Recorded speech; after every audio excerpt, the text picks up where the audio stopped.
Shalom à tous nos, en tout cas, frères et sœurs qui sont éparpillés dans le monde. En tout cas, c'est encore un plaisir de vous retrouver au canal de cette vidéo. Ensemble, nous allons partager aujourd'hui une portion de l'Écriture comme toujours. Alors, nous voulons d'abord commencer par rendre grâce à Dieu. C'est par ce canal-là que nous voulons encore passer des moments dans la présence de Dieu. Alors, c'est bel et bien votre humble serviteur, le frère Tony Elion, et avec moi, j'ai l'homme de Dieu, le frère Merlin avec nous. Alors, nous voulons aujourd'hui là partager une portion de l'Écriture. Mais avant toute chose, nous voulons d'abord commencer par rendre grâce à Dieu qui nous a accordé encore le souffle de vie et qui nous permettra de passer un bon moment dans sa présence. Alors pendant que nous allons écouter ce précieux cantique, j'aimerais que vous écoutez avec nous. Nous allons comme ça adorer le Seigneur un petit moment et après nous allons rentrer dans notre enseignement. Alors nous allons nous concentrer, nous allons rendre grâce à Dieu, nous allons rendre grâce à Dieu. C'est un cantique que j'aime beaucoup, je veux être comme Jésus. Et nous voulons vraiment ressembler à ce Dieu-là, nous voulons lui ressembler, prêcher comme lui, vivre comme lui.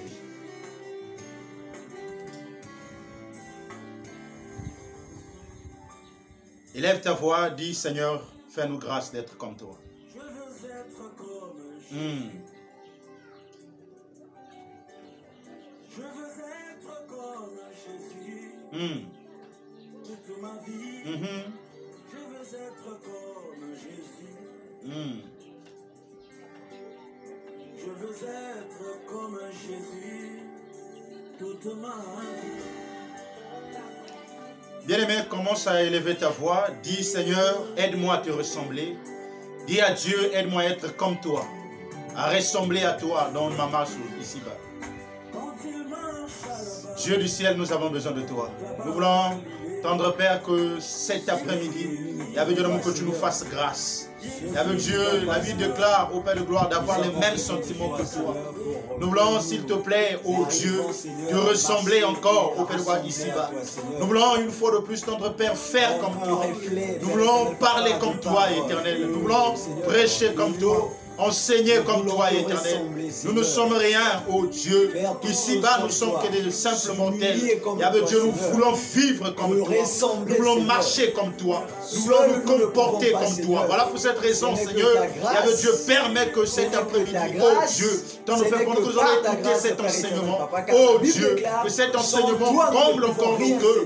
Que cet enseignement ramène encore, et avec tes enfants dans ta présence. Que ça fasse rajeunir davantage.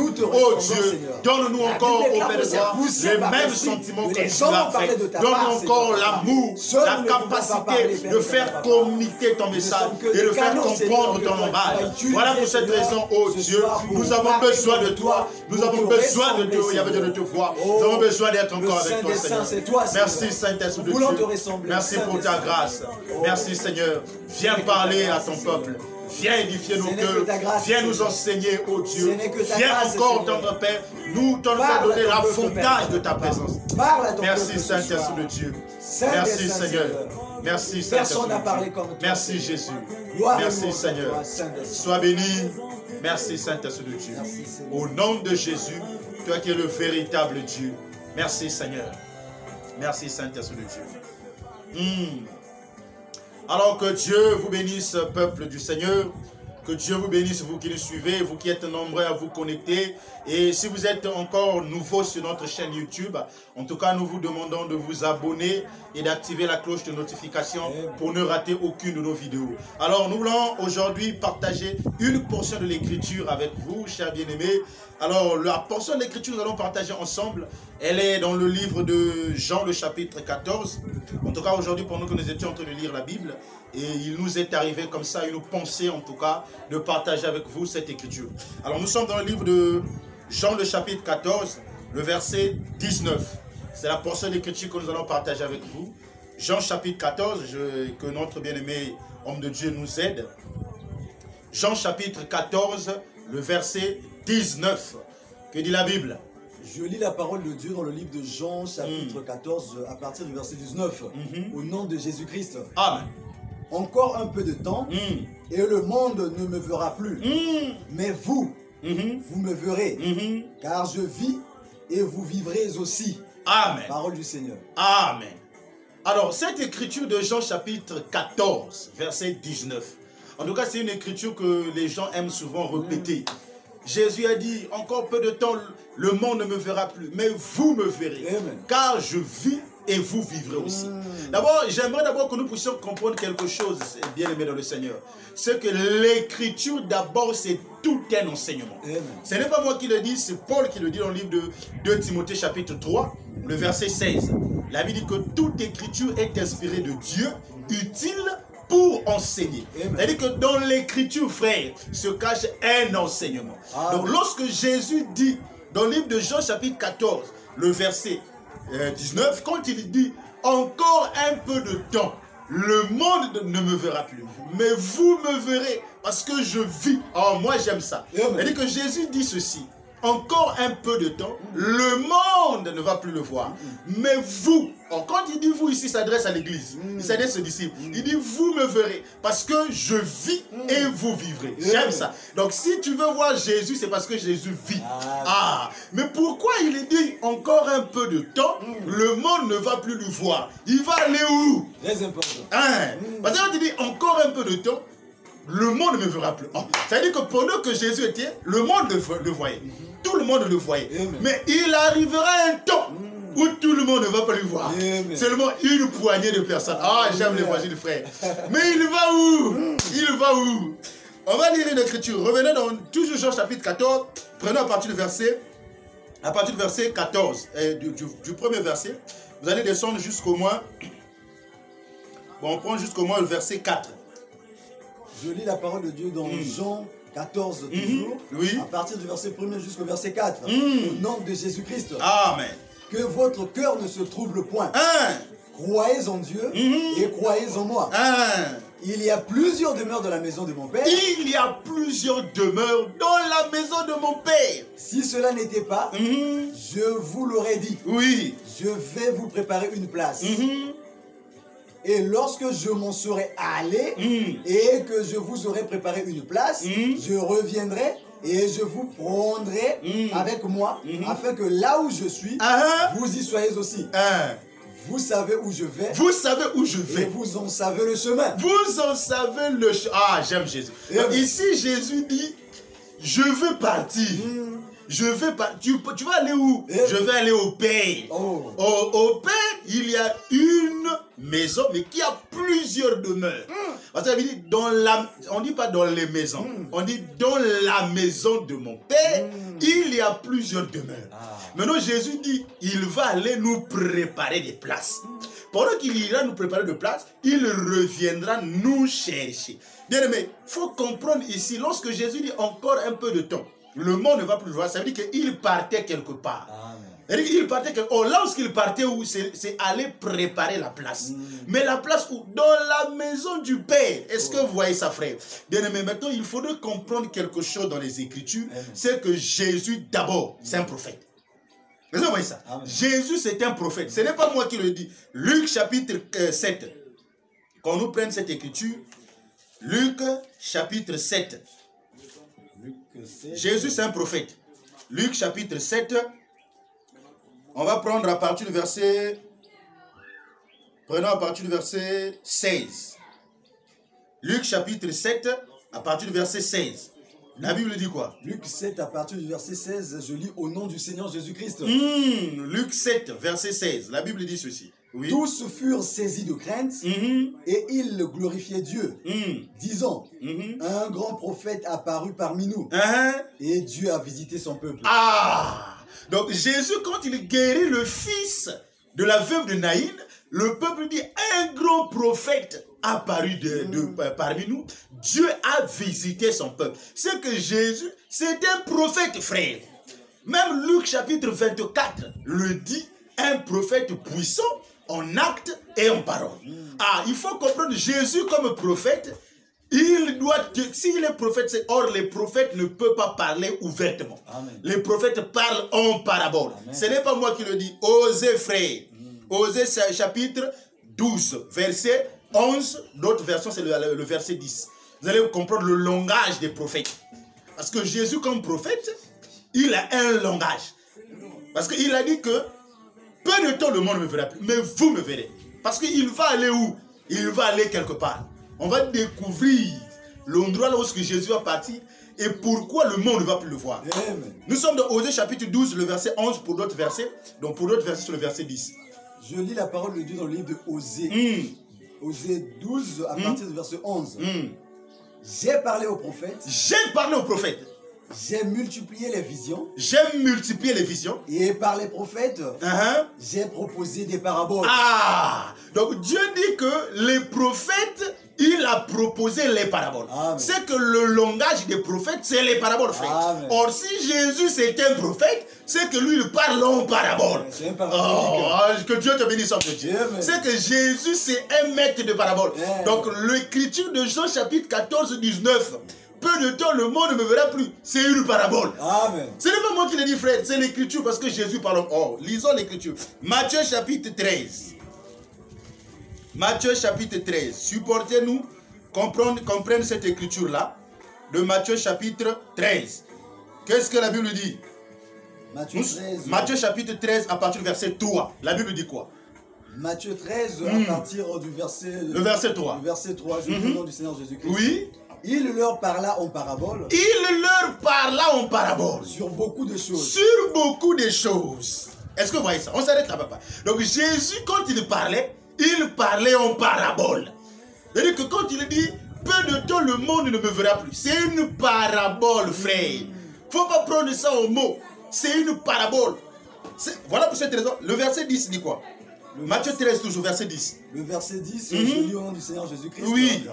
Les disciples s'approchèrent et lui dirent, oui. Pourquoi leur parles-tu en parabole? Pourquoi leur parles-tu en parabole? Parce que Jésus aime parler en parabole. C'est que le langage de Jésus, si tu n'as pas trois choses, tu ne peux pas comprendre ça. Si tu n'as pas trois choses, tu ne comprendras pas le langage de Jésus. Mais donc, quelles sont les trois choses qu'il faut avoir pour comprendre le langage de Jésus? Oh, mais allons-y, lisez l'écriture. À partir du verset 10, on descend. On va comprendre, pour comprendre le langage, la parabole, il faut avoir quoi? Quelles sont les trois choses?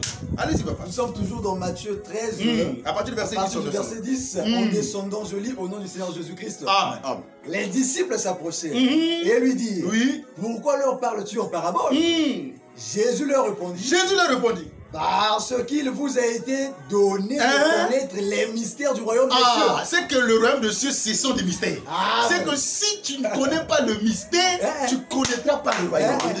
Le royaume, c'est le mystère, frère. Le royaume des cieux, ce n'est pas oh non, Nakiboshi, oh Nakim. Le royaume des cieux, c'est un mystère. Et pour avoir le royaume, il faut connaître le mystère. Si tu ne connais pas le mystère, tu n'as pas le royaume des cieux. Est-ce que vous voyez ça? Maintenant, pour connaître le mystère, il faut avoir ces trois choses. Quelles sont les trois choses? Allez-y. Mais à celui qui n'a pas, on notera même ce qu'il a. Oui. C'est pourquoi je leur parle en parabole. Parce qu'en voyant, ils ne voient point. Parce qu'en voyant, ils ne voient point. Et qu'en entendant, ils n'entendent ni. Ils n'entendent ni. Comprennent. Voilà ce que Jésus dit. S'ils parlent en parabole, c'est parce que eux, de leurs yeux qu'ils ne voient, de leurs oreilles qu'ils n'entendent et de leur cœur qu'ils ne comprennent. Or, nous savons, frère, les yeux, l'oreille et le cœur, ce sont des hommes. Est-ce que vous voyez ça? C'est pas moi qui le dis, c'est l'écriture. Oh, Genèse chapitre 29, frère. Genèse chapitre 29, nous allons comprendre, parce que quand les gens disent, la Bible dit, garde ton cœur plus que tu vas penser Tima. Non. Frère, le cœur, ce n'est pas le cœur qui donne le son. Non. Le cœur, c'est tout un homme. Genèse chapitre 29, nous allons comprendre ça. Nous allons comprendre c'est quoi les trois choses. Nous allons comprendre ça. Genèse 29. Supportez-nous comprendre cette écriture rapidement. Nous allons vous donner ça. Genèse 29. On va prendre à partir du verset... Ok. À partir du verset 31. Allez-y. Je lis la parole de Dieu de Genèse 29. À partir du verset 31. À partir du verset 31. Au nom de Jésus-Christ. Amen.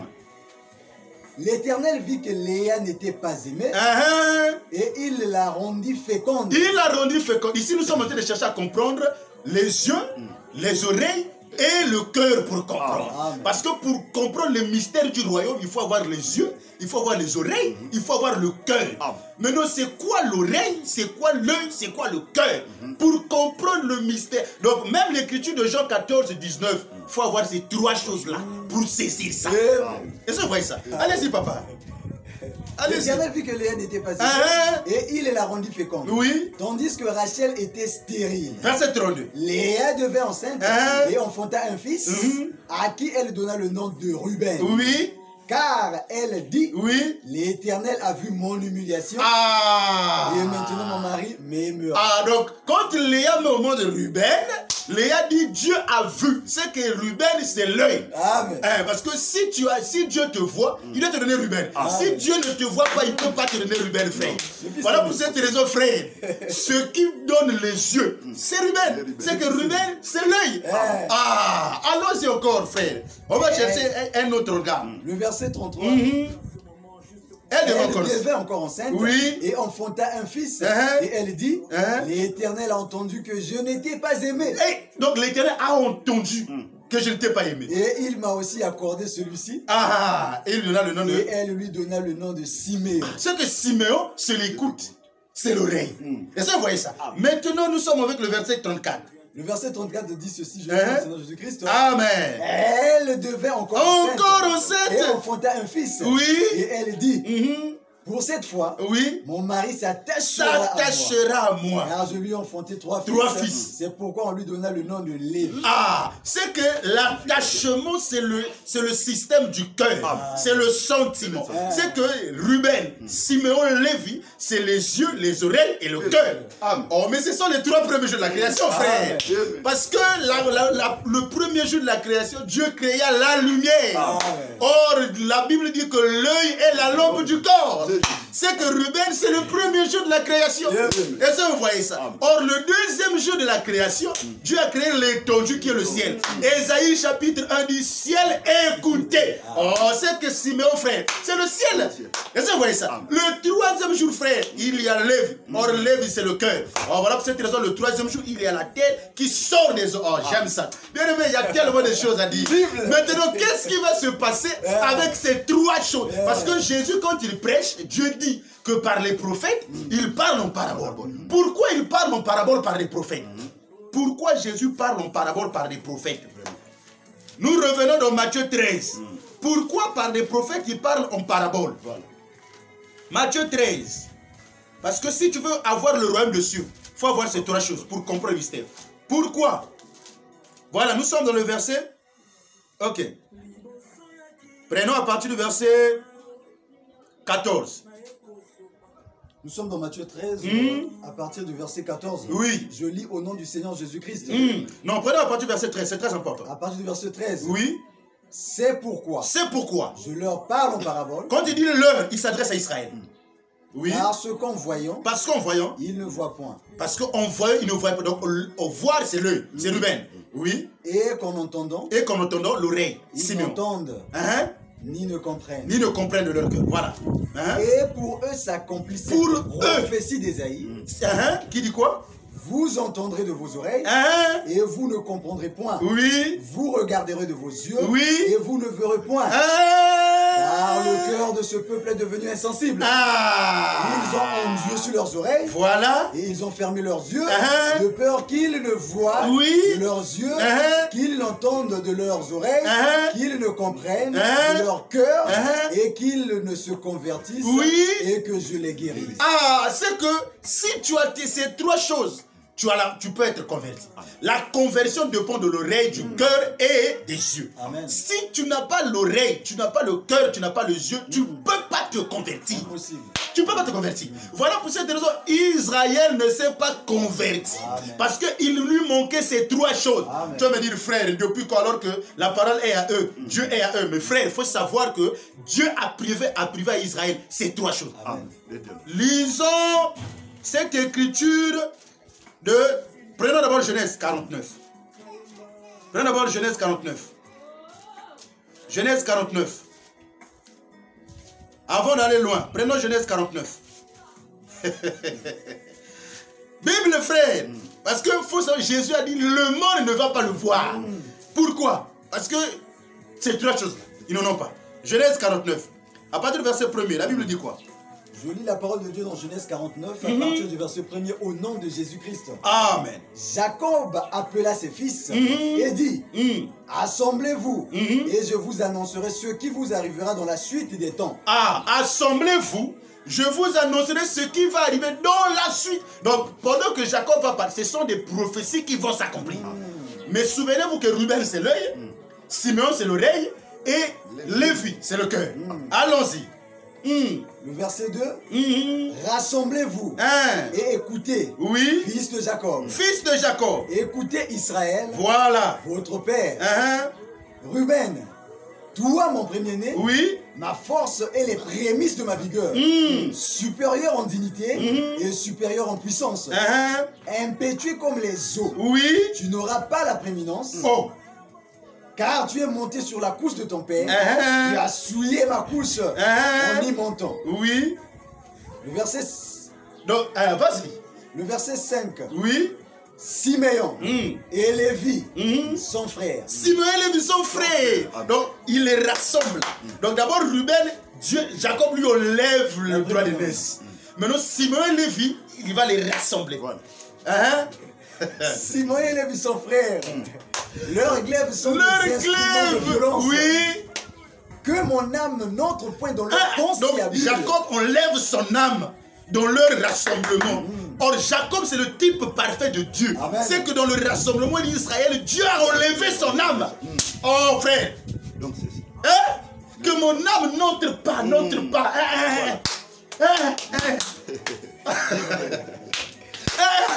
Frère, Dieu n'est pas en Israël aujourd'hui, frère. Il dit bien, Ruben, je t'enlève. Donc, les yeux. Dieu enlève les yeux à Israël. Il enlève les yeux à Israël. Il dit maintenant Simeon et Lévi. Donc l'oreille et le cœur. Je vous rassemble. Vous deux. Je me retire parmi vous. Point d'attention. Allez-y, papa. Continue l'écriture. Continue l'écriture, frère. Que mon âme n'entre point dans leur conciliabule. Oui. Que mon esprit ne s'unisse point à leur assemblée. Ils n'ont pas l'esprit de Dieu. Donc les synagogues des Juifs là. Il n'y a pas l'esprit de Dieu à l'intérieur. Amen. Amen. Dans les synagogues des Juifs. Non, non, non. Il n'y en a pas. Les yeux de l'intérieur ne se n'est pas. Mais tu vas en Israël se faire baptiser. Tu vas aller chercher quoi? Dieu n'est pas là-bas. Il n'est pas. Vas-y, allez, dis-moi pas. Qu'est-ce qu'il va faire? Car dans leur colère, ils ont tué des hommes. Et dans leur méchanceté, ils ont coupé les arrêts des taureaux. Maintenant, il va faire quoi? Maudite soit leur colère. Ah! Maintenant, qu'est-ce que Jacob va faire? Car elle est violente et leur fureur. Car elle est cruelle. Je les séparerai dans Jacob. Oui, je les disperserai. Oh, gloire au Seigneur. Donc Jacob sépare Simeon et Lévi. Il les disperse. Donc l'oreille, les yeux et le cœur, Jacob va enlever ça du milieu d'Israël. Voilà pour cette raison. Esaïe a prophétisé que ce peuple a des oreilles mais ils n'entendent pas, a des yeux mais ils ne voient pas, a le cœur ne peut pas comprendre. Pourquoi? Parce que Jacob avait dit ce que je vous dis, ça va arriver dans la suite des temps. C'est-à-dire que les trois choses là, Jacob avait enlevé ça en Israël. Voilà que c'était Moïse dans Deutéronome 29 verset 4. Dit quoi? Papa, prendre cette écriture. Deutéronome 29 verset 4. La Bible dit quoi? Nous voulons comprendre ça, frère. Deutéronome 29 verset 4. Deutéronome 24, le verset 29. Deutéronome 29, le verset 4. Oui. Je lis au nom du Seigneur Jésus-Christ. Amen. Mais jusqu'à ce jour, l'Éternel ne vous a pas donné un cœur pour comprendre. Un cœur. Donc, il ne peut pas. Parce que Jacob va enlever ça. Il ne peut pas. Amen. Jacob va enlever ça, frère. Il ne peut pas. Jacob, c'est un prophète. Il dit ce que je vous dis là, ça va arriver dans la suite des temps. Amen. Donc, pendant qu'Israël est autour de marcher dans le désert, Jacob va enlever ça. Amen. Il ne peut pas. Amen. Allez-y, papa, continue la lecture. Mais jusqu'à ce jour, l'Éternel ne vous a pas donné un cœur pour comprendre, des yeux pour voir, des oreilles pour entendre. C'est qu'en Israël, il n'y en a pas. Voilà pour cette raison, toi, tu vas aller chercher quoi en Israël? Hein, frère? Donc, excursion en Israël, frère, peut-être que c'est une bonne église. Est-ce que vous voyez ça bien? Dieu n'est plus là-bas. Dieu s'est déménagé. Oh, frère, j'aime l'écriture de Job. Frère, oh, prenons une écriture. Voilà. Prenons une écriture de Job, frère. Oh, Bible. prenons une écriture de Job. Prenons une... Job 38. Voilà. Oh, bien aimé, supportez-moi. Hein? Job 38. Job 38. Supportez-moi, frère. Supportez-moi. Job 38. Prenons à partir du verset 29. Voilà.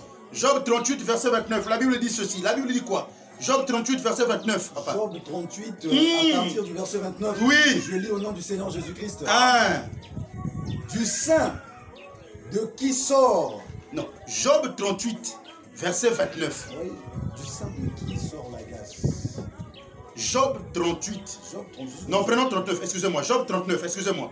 Job 39, verset 29. Voilà, c'est ça l'écriture. Job 39, verset 29. On va lire cette écriture rapidement. Job 39, à partir du verset 29. 29. De là, c'est cela? Job 39, verset 29. Est-ce par ton intelligence? C'est toi sur le verset 27. Vas-y. Job 39, à partir du verset 27, en descendant. Oui. Est-ce par ton ordre que l'aigle s'élève? Non, prends à partir du verset 26. Moi, c'est l'épervier que je cherche. L'épervier. Donc, Job 39, à partir du verset 26. Je lis au nom du Seigneur Jésus-Christ. Oui. Est-ce par ton intelligence est-ce par ton intelligence que l'épervier prend son envol et qu'il étend ses ailes vers le midi? Ok, écoutez.